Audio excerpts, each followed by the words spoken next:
Good afternoon, Luang. Good afternoon, Ajahn Sumedho. Thank you for accepting to do another video, answering a few more questions that people have. So today is Friday, the 29th of May. So the first question for today is about how to reconcile feelings like the need to be competitive, to get ahead in life, with the Buddha's teaching of non-attachment and non-self.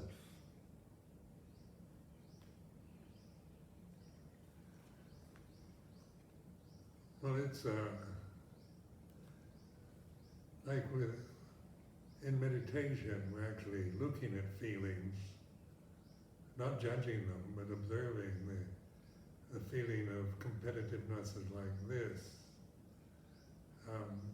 And the need to feel we have to get ahead in life. Well, these are all conditions of the mind that we create and identify with. We cling to these views that I'm somebody who has to get ahead in life, or I feel competitive with my fellow workers and so forth. And this is to be observed. It is what it is. You know, you can't just feel the way you want, but you can be aware of the feeling you're having in the present moment. And learning to trust that, being aware that the feeling of competition, of wanting to get ahead, or even the feeling about the future, wanting to be successful in the future is like this.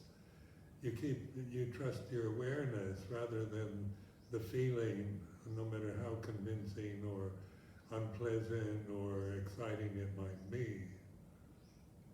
So in the society we live in is a competitive one. So it's, you're conditioned to be competitive. The conditioning for most of us is, to try to be better than someone else. And so, this begins on the playground and in kindergarten and in school. There's always somebody stronger, bigger, better, strong, that we tend to compare ourselves with. And this is all done through thinking. Like it's really very, very important to be the observer of thought rather than the thinker. And so, because we identify so strongly with our feelings and thoughts, that these tend to take us over. And, we become what we're thinking. We, through this grasping, through this clinging to these habitual patterns of thoughts, words that stimulate emotions, desires that arise and cease, then we're constantly changing all the time, making value judgments about right and wrong, good or bad, or worrying about the future and regretting the past, or the whole sense of the samsara vata, or the world of suffering, is created by us through this blindness, through this habitual attachment to sankharas, to thoughts or sankharas, emotions or sankharas. Sankharas, their very nature is to change and arise and cease. So what can you do about it? You can't get rid of sankharas just because you don't want them, or we're not attacking them in the sense of annihilating them, but understanding that which is aware of sankharas is not a sankhara. So awareness, mindfulness, consciousness, aware of itself is not sankhara. Where when we identify with consciousness with the mind, then the problems arise. So no matter how ambitious you might be, or lacking in ambition, whether you're an egomaniac or incredibly vain, or you have suffered from feelings of inadequacy and inferiority. These are all sankharas that, doesn't matter what quality they have, as long as we begin to use them, to see them, that which sees and recognizes the feeling of superiority is like this. If I think I'm better than you, I can be aware of it.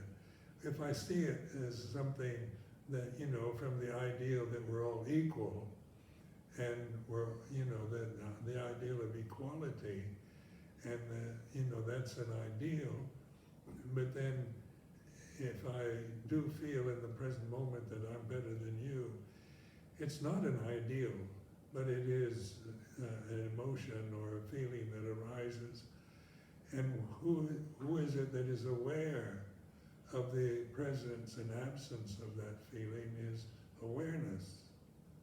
It's what you really are rather than what you think you are or believe you are. So it's not about judging, if you're very idealistic about equality and then you feel superior to somebody else, then you can make a value judgment that you shouldn't feel that way. You can go on into kind of self-disparagement because you see yourself as somebody who is vain or arrogant and you shouldn't be. These are all mental conditions that we create, that they're habit patterns that we've developed through our lifetime. And what isn't a habit pattern is mindfulness. It's not a condition, it's not a sankhara, it's not a phenomenon. It is the reality of here and now.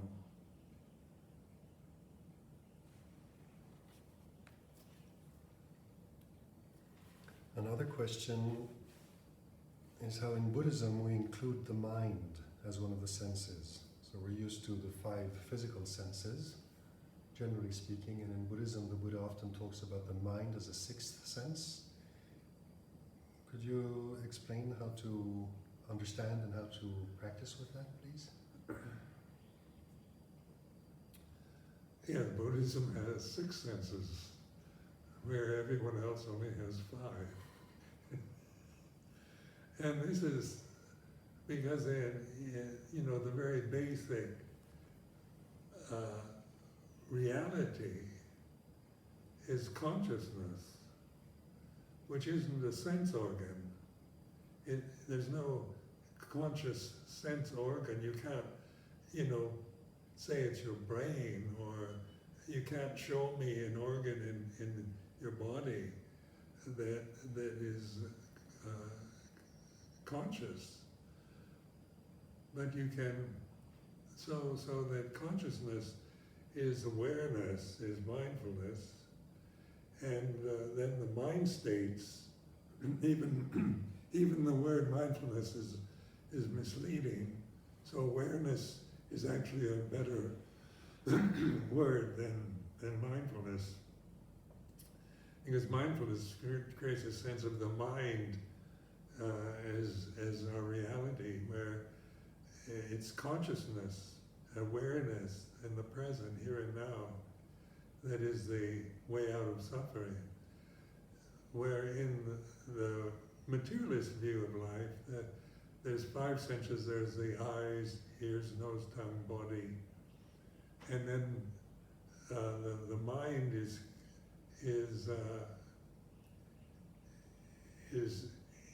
seen as not a consciousness and the mind. Consciousness and the mind are lumped together. So we don't, what is consciousness and what is the mind? When we use the English word mind, it's a kind of generic term for mental phenomena.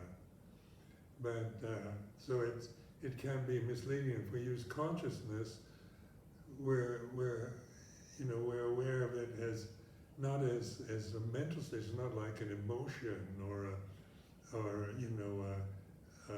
it's not dependent on words or feelings or time and place. It's not bound in time. It's not a place that you can go to, because you are conscious all the time. If I should ask you, are you conscious? You have to say yes, you are. It's a knowing of consciousness. Consciousness isn't a sankhara that you create and that has a physical organ in the body. In the West, we're very much aligned with the brain as consciousness. This consciousness, is it in the brain? Because we talk about, the brain as the seat of consciousness. But the brain is an organ of the body that, is conditioned through, it's like like a computer. You condition it with cultural conditioning, social conditioning, emotional conditioning, religious conditioning, and so you can condition the brain, and so it's our intellect. Our intellect is dependent on the function of the brain, the thinking process. But who is aware of the thinking? Are you a thought or a concept of any sort? Is awareness dependent on words, or is it just the mere presence that we're experiencing here and now? So when I use the word mind, I mean mental formation, such as the feelings, the memories, the intellectual, conceptual function. These are mental states that, that are sankharas. They change according to other conditions. So you get praised, you get a reward, you feel happy, you get demoted, you lose your fortune, you get depressed. These are conditions that emotions are very changeable according to other conditions, where so mental states are impermanent. So in Buddhism, the mind is more or less like you might consider the brain or the conditioned function that we tend to identify with, but that which transcends or is aware of all conditioning is not a temporary state that depends on other conditions. So that's why the Buddha encourages us to see our refuge is in Dhamma. The word Dhamma in Buddhism, as we use it in the Theravada tradition, means reality. And reality is consciousness here and now. So when I ask you, are you conscious, and everyone is going to say yes. But you can't show me, you can't point to an organ that's conscious. And you can't deny your you can deny you're conscious, but it's rather absurd because you're present here and now. And there's this knowing that you're conscious. But that knowing is overlooked because you tend to attach to yourself always through the sankharas, the conditions, the phenomena that you believe in and have this strong convincing attitude that you are a mortal personality, a physical body. These are so strong, it seems so real because cultural conditioning, social conditioning, even religious conditioning supports that belief that each one of us is limited to a physical form, and that we have the personality that manifests through this form is what we are. So our personality changes according to praise and blame, success and failure, and just in the weather, you can feel happy when it's sunny and depressed when it's gloomy, because the emotions are like that. They depend on other conditions. But what doesn't depend on anything, which is Dhamma, which is ultimate reality, is consciousness.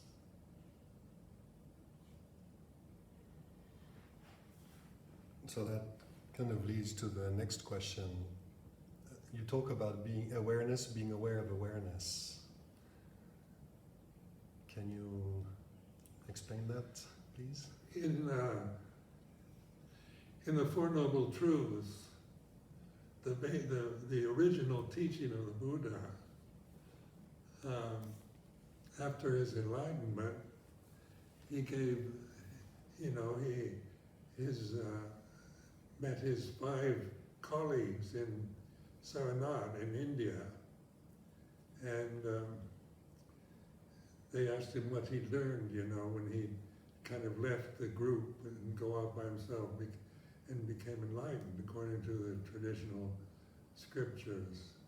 And he gave these 4 noble truths. And so the first noble truth is there is suffering. So I've answered this question many times, that suffering is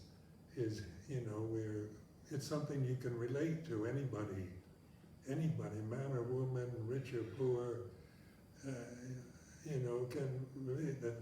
So much of our life we're experiencing suffering, worry about the future, regrets about the past, wanting something we don't have, not wanting things to be the way they are, and so forth. So that this is to be observed, to be, it's not to be annihilated. The Buddha made it very clear that the teaching is not to annihilate anything. It's not nihilistic, but it's understanding suffering is like this, and we trace that suffering to the causes of blinded by our desires, we create suffering. And so, to see desire as a condition that arises and ceases, the body that we're experiencing this time is a desire body. It needs food, it needs rest. It's made for procreating the species. It's a body, that its very nature is created out of desire. So it's to be witnessed to as a sankhara, as a phenomenon rather than as a personal identity. So then the attitude of the insight into seeing desire for what it is, arising and ceasing, then the third noble truth is the reality of nirodha, and that's actually consciousness knowing itself. When you let go of desire, when you are aware of non-desire, there's still consciousness. So when you see the suffering you create through attachment to desire for becoming, desire for sense pleasures, desire to get rid of what you don't like, these 3 categories that are revealed in the second noble truth, we observe, you can observe wanting to get rid of something you don't like, wanting to get rid of fear, wanting to get rid of anger is desire. We want to become enlightened. We want to attain nibbana is a desire. It's, those are good desires. Desires aren't necessarily bad, but desires are wanting something you don't have or not wanting what you have. And then, as I pointed out before, the sensory experiences through seeing, hearing, smelling, tasting, touching is wanting the pleasant, the beautiful, the interesting, the exciting, and not wanting the boring, the frightening, the depressing, the ugly conditions that we experience through the mental states. So nirodha is actually, it's the cessation of suffering. So it's translated usually as cessation, but it doesn't mean the absence of anything, it means the absence of clinging. It's not like the world disappears and you become kind of, everything falls away and you're in a state of perpetual bliss. But you see, you've had the insight into non-attachment, into desirelessness, into peace, because the nature of consciousness is peace. It's peaceful. It's always peaceful, even though you may be upset, angry, worried, frightened. Consciousness is never angry, upset, worried, or frightened. And so, through mindfulness, we begin to see our true identity. If you need to identify anything, is to trust in the awareness, in consciousness, here and now. It's timeless.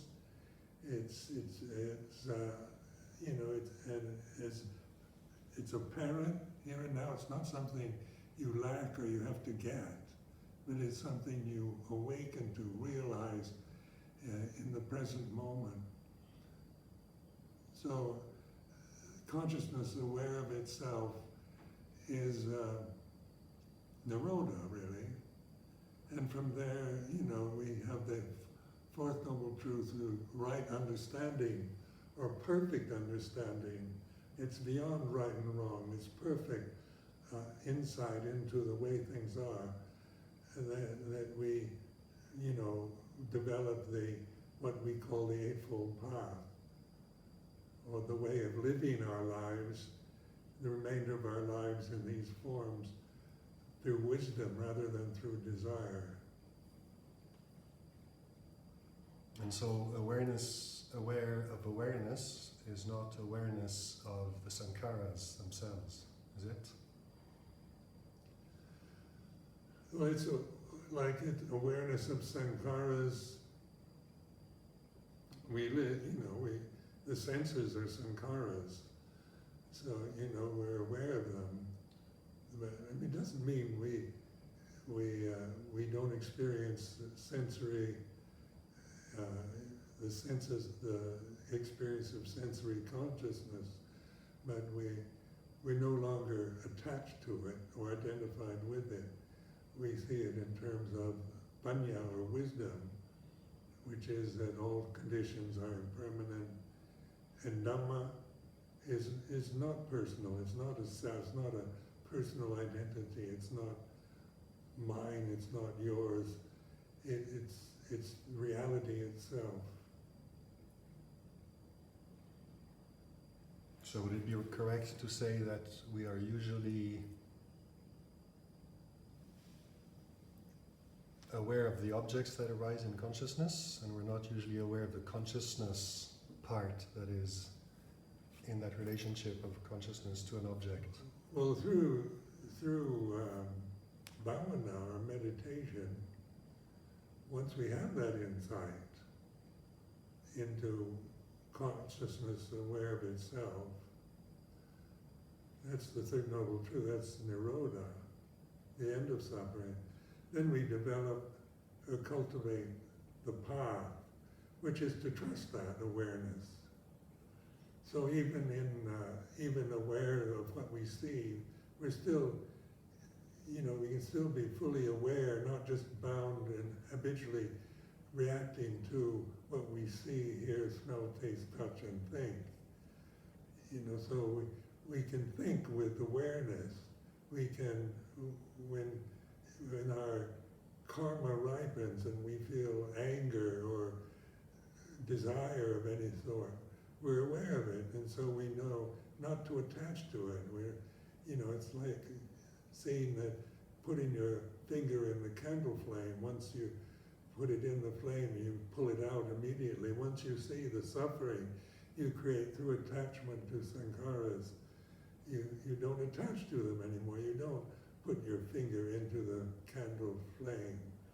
You can still use the candle for lighting the room, for reading the book. It's nothing like you're going to get rid of fire, but you're no longer foolish into misusing fire by burning yourself with it.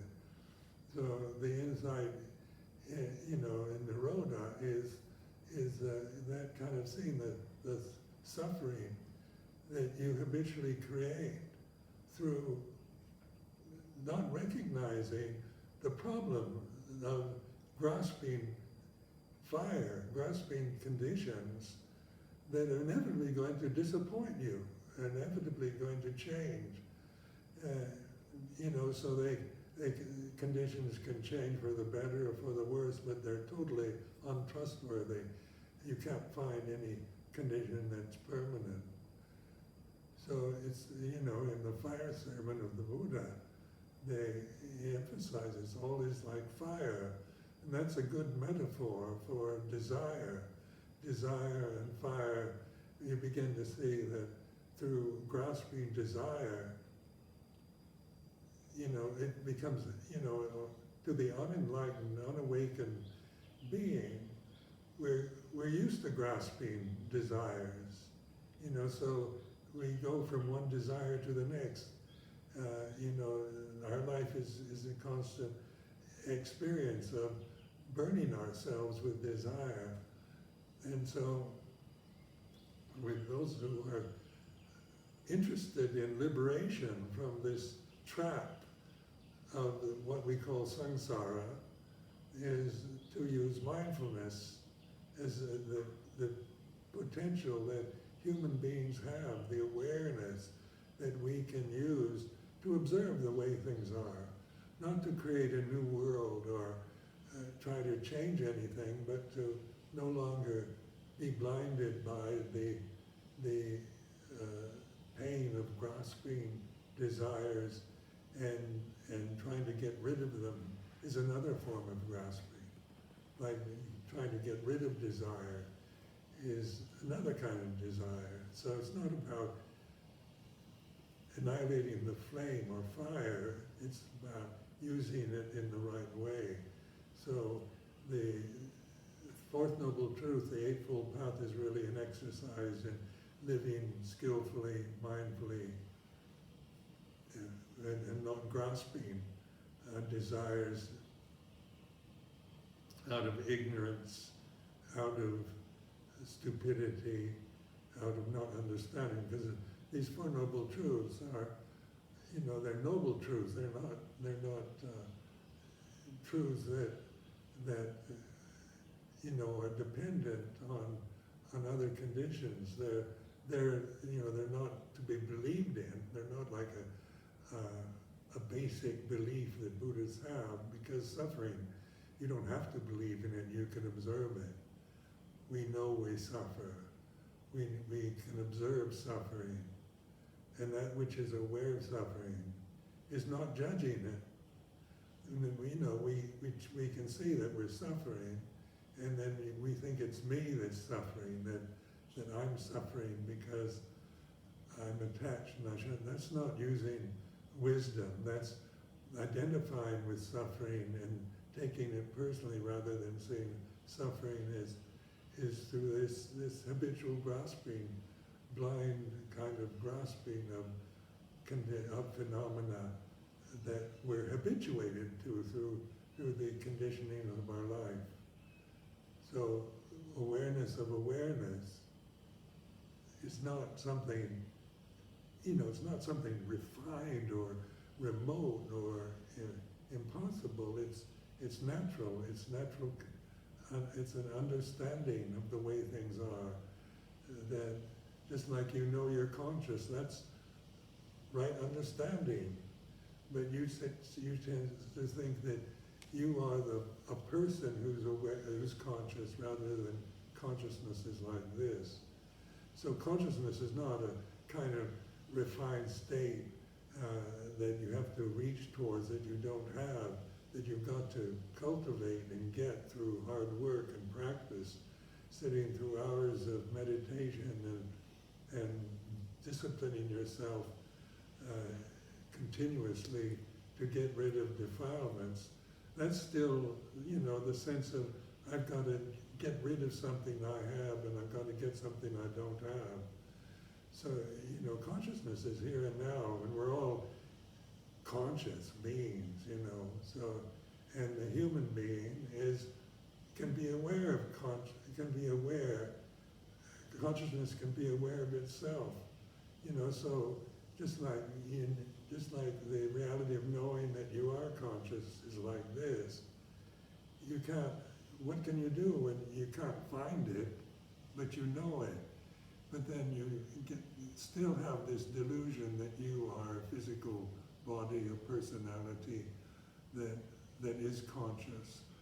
So in exploring suffering and the second noble truth, the causes of suffering, the attachment, the clinging to desires, and realizing that the end of suffering, this is through wise consideration, through trusting awareness, something that is natural to you, that isn't cultivated through practice, but awakened to as a reality here and now.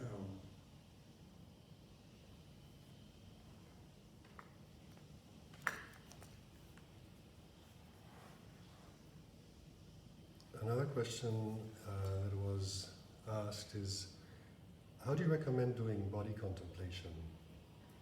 We have a sense, certainly as monks, of the importance of doing body contemplation, and many lay people have asked about it.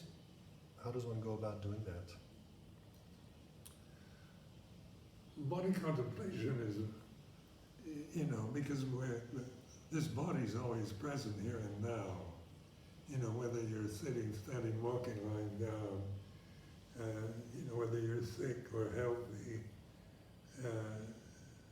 the body is our endless task, isn't it, throughout the day and night. We have to feed it, rest it, relieve it from its tensions, its pain, its functions, urination, defecation, so forth. So the body is a constant reminder of, that it's here and now. The body is such an obvious phenomenon.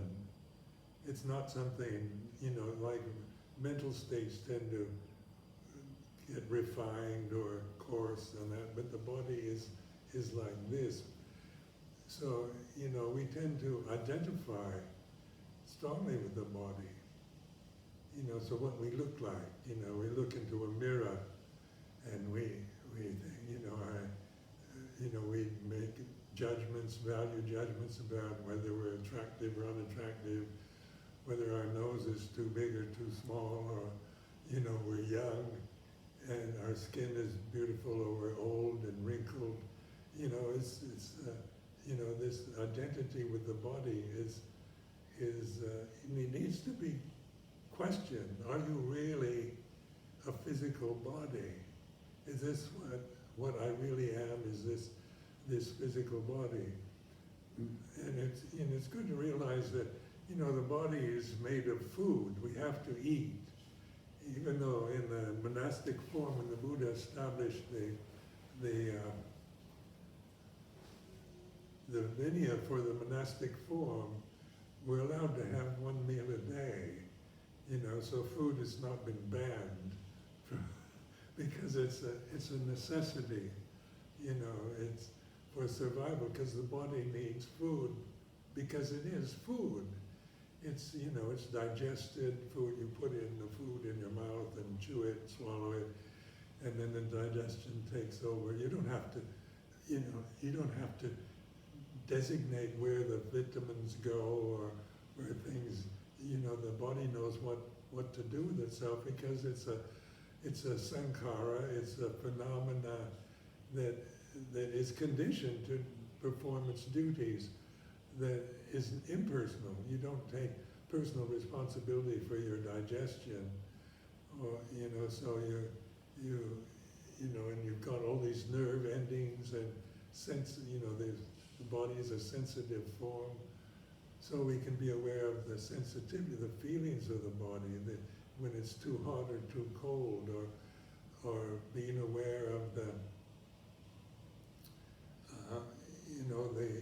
the sensations of pleasure and pain that we experience through the body, through irritation, through vibration, through pulsation, through digestion, through the changing conditions of the environment.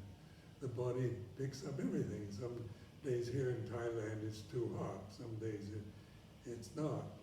Usually it's too hot. But Thailand is like this, and the body, the experience of a Westerner in a tropical country is like this. So, for Thai people, it's not too hot. For an American, one can complain about it's too hot, but this is Thailand. This is a tropical country. It's like this. So as we begin to observe, the parts of the body also that we identify strongly with the face and with the gender of the body. So we have strong views about what masculinity should be or femininity. And so we identify with the gender, with the appearance, with the color of the skin, whether it's pale or dark, with the color of the hair and the color of the eyes, and we have preferences and cultural biases and racial prejudices that we've inherited through conditioning. And these are, in relation to the body, because we're so identified with it. We, on the surface, when a monk ordains, the preceptor usually gives him a kind of body contemplation as a basic reference to. He points to the hair of the head, hair of the body, nails, teeth, and skin. These are the surface of any human physical body. And when we identify with hair, it's usually vanity, wanting to have good-looking, beautiful hair, or feeling ugly if our hair isn't beautiful. It all depends on what the hair looks like, or the color of the hair, or whether you have hair or you don't have hair. Hair of the body, nails, fingernails, toenails, teeth, skin. This is the surface that we strongly identify with. So in monastic, in the very beginning of monastic life, one is contemplating that, is my nature really hair of the head, hair of the body, nails, teeth, and skin? So you start looking at these surface conditions no longer through vanity on terms of judging them as whether they're attractive or unattractive, but they are what they are. So I used to imagine, in the early years of monastic life, sitting in a group of monks where you tend to think of them, even though we're all wearing the same robes with shaven heads, you think of it, we took all the skins of all the monks, just the skin of all the monks sitting here in this room, and put them in a pile, you wouldn't know who's who, just an empty skin sack. It's not like it's this monk or that monk, but it's like, skin without, the consciousness that enlivens it is not attractive, is it? It's just a corpse. Or if you did that with nails, or teeth, or skin, or hair of the body, whose nails are these, and whose teeth? Can you give a personal name to this tooth? It remains, as it is, a condition that comes and goes and changes and will decay. So bodies decay, hair decay, teeth decay, and nails decay, and the skin decays. So this is this awareness of body contemplation is like reflecting on it, not trying to make value judgments about the body as your body is ugly and disgusting. It's not taking it personally. It's not about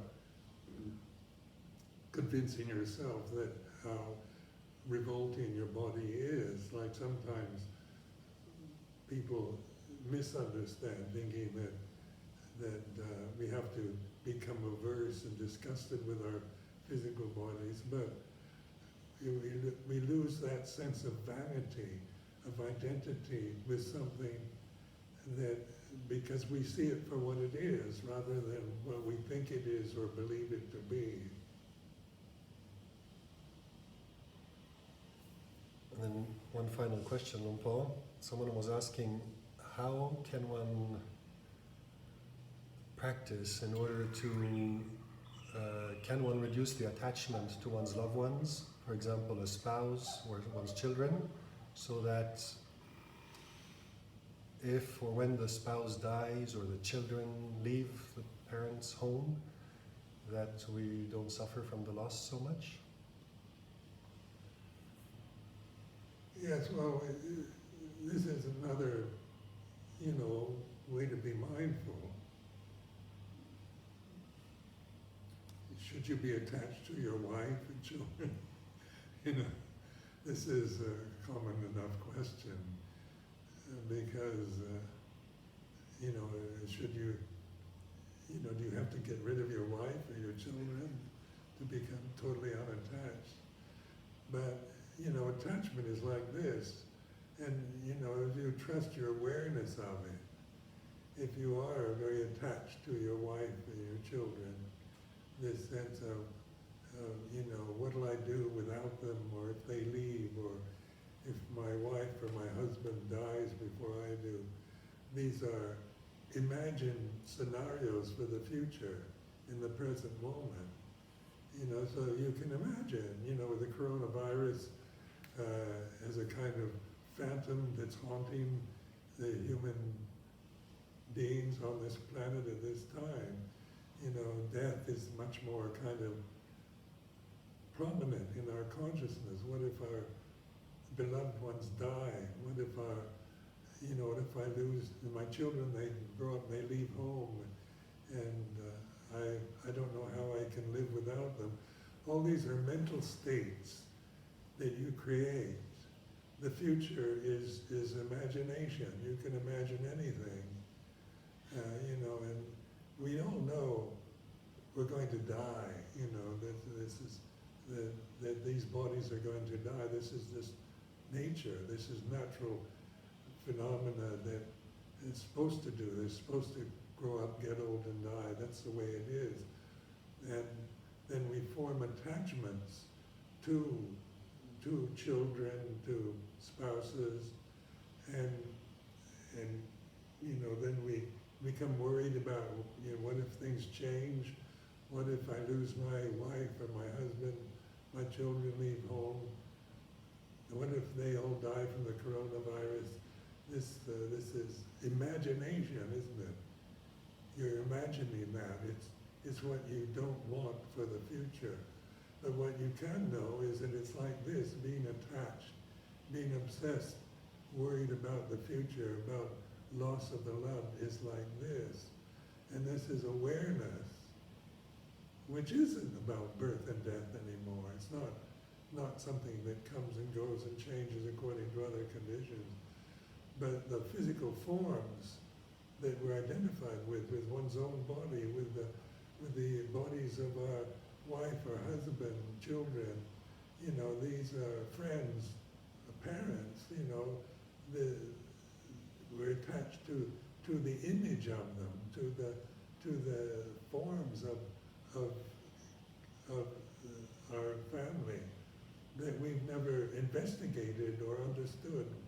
We just have blindly grasped and then afraid of change and resent any kind of disruption of what, of our desires to hold on to things as they are.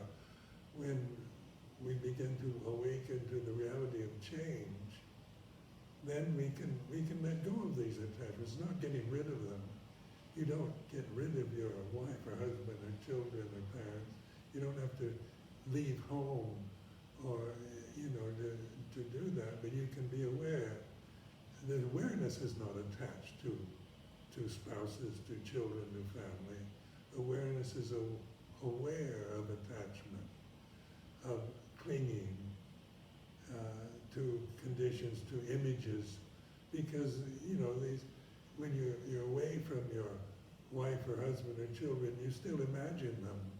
You have images of them, you have pictures, photographs, that you hold to. You can even make mental images of what your children look like when they're on the other side of the planet, you know. So these images we create, you know, they come and go and change, but they are sankharas, they are phenomena that changes.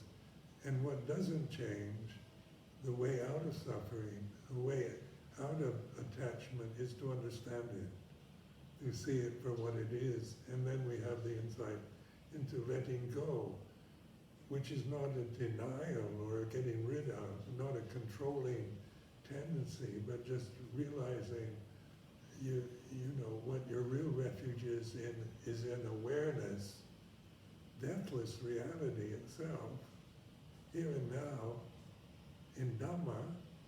Your real refuge is in Dhamma rather than in ideas about the future, fears about the future, or regrets and remorse, guilt about the past. Your real refuge is always here, always now, and you can prove this to yourself through waking up by awareness, observing, and the Buddhist teachings are very much, you know, that's their purpose, is to awaken us, not to condition us to become Buddhists, but to awaken us to reality. Thank you, Luang.